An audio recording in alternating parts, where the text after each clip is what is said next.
Oke, Assalamualaikum warahmatullahi wabarakatuh. Ah, Kembali lagi ke mata kuliah yang namanya Tren dan Teknologi. Gitu ya. Oke, di pertemuan 5 ini saya akan membahas mengenai masalah lisensi open source. Nah, dalam subbabnya itu kita akan membahas mengenai masalah pengertian hak cipta, kemudian pengertian lisensi, kemudian definisi haki, kemudian haki dalam undang-undang, dan saksi dalam haki. Oke. Nah, di sini ada definisi haki adalah hak eksklusif yang diberikan pemerintah kepada penemu atau pencipta atau pendesain atas hasil karya cipta dan karya yang dihasilkannya. Hak atas kekayaan intelektual atau disebut dengan haki adalah hak eksklusif yang diberikan suatu hukum atau peraturan kepada seorang atau sekelompok orang atas karya ciptanya. Nah, jenis haki diantaranya hak cipta itu perlindungan pencipta dan ciptaan yang dilindungi dan diatur oleh Undang-Undang Nomor 19 2002 diganti oleh Undang-Undang Nomor 28 atau Junto Undang-Undang Nomor 28 2014 tentang hak cipta. Oke, jadi haki ini adalah bagaimana hasil karya kita itu istilahnya dipatenkan gitu. Jadi tidak ada yang bisa memplagiasi dari karya yang kita ciptakan. Nah, di sini ada perlindungan. Perlindungan terhadap suatu ciptaan timbul secara otomatis sejak ciptaan itu diwujudkan dalam bentuk nyata. Pendaftaran ciptaan tidak merupakan suatu kewajiban untuk mendapatkan hak cipta. Namun demikian, pencipta maupun pemegang hak cipta yang mendaftarkan ciptaannya akan mendapat surat pendaftaran ciptaan yang dapat dijadikan sebagai alat bukti. Gitu ya. Jadi ketika misalnya karya kita itu sudah diwujudkan, gitu ya, sudah diwujud atau gini, ciptaan kita sudah diwujudkan, kemudian kita dihak ciptakan, maka karya kita akan dilindungi oleh hak cipta. Nah, nanti karya itu kita bisa daftarkan di bagian haki, kemudian atau bagian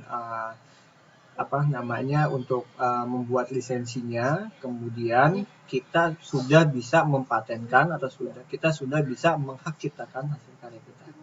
Gitu. Nah, di sini ada ciptaan yang dilindungi adalah ciptaan dalam bidang ilmu pengetahuan, seni dan sastra. Oke, ini aja ya. Nah, kemudian lisensi itu adalah izin yang diberikan oleh pemegang hak cipta atau pemegang hak terkait kepada pihak lain untuk mengembangkan dan atau memperbanyak ciptaannya atau produk hak terkait dengan persyaratan tertentu. Nah, di sini banyak ya untuk masalah lisensi. Jadi kita bisa, contohnya gini ya, ada open source, ada aplikasi yang kita bisa memegang penuh aplikasi itu atau kita bisa memegang penuh tapi trial sifatnya gitu. Nah, kalau kita ingin atau kita ingin benar-benar full stack yang ingin kita miliki, maka dia memberikan lisensi dan itu berbayar gitu.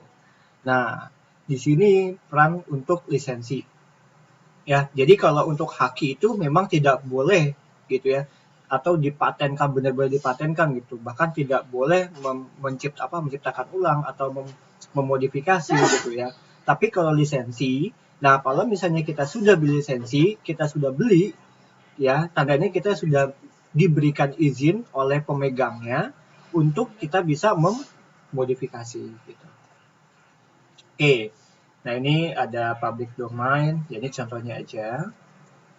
Dan juga contoh. Nah, ini ada yang namanya free documentation lisensi atau FDL dari JNU karya selain software yang diizinkan bebas untuk dikopi, modifikasi dan sebarluaskan. Gitu ya. Oke, ini untuk ini aja, untuk dipelajari saja. Nah, ini ada persamaan GPL dan FDL. Kalau GPL itu bebas digunakan, maka produk penggunaan FDL bebas dibaca untuk kepentingan apa saja termasuk untuk komersial. Nah, di sini untuk GPL itu bebas dimodifikasi, dokumen FDL juga bebas dimodifikasi atau diedit dengan syarat tetap menyebutkan nama pembuat sebelumnya. Oke, ini juga kita percepat saja bukunya. Ini contoh dari buku berlisensi ya. Nah, ini untuk perbedaan lisensi bisa dibaca di sini. Nah, ini lambangnya ya. Lambang penulisan CC ya. Biasanya itu CC-nya tuh apa ya? Kalau untuk angka kreatif itu dia terbalik ya, CC-nya itu ya. Oke. Ini tinggal dibaca saja, kemudian tinggal dibaca saja. Nah, ini tolong dikerjakan tugasnya. Ya, silakan Anda analisa sebuah public domain yang telah digunakan oleh masyarakat umum, berikanlah contoh produk CC BY-NC, CC BY-NC SA, CC BY-NC. Nah, ini contoh produk yang menggunakan label CC gitu ya.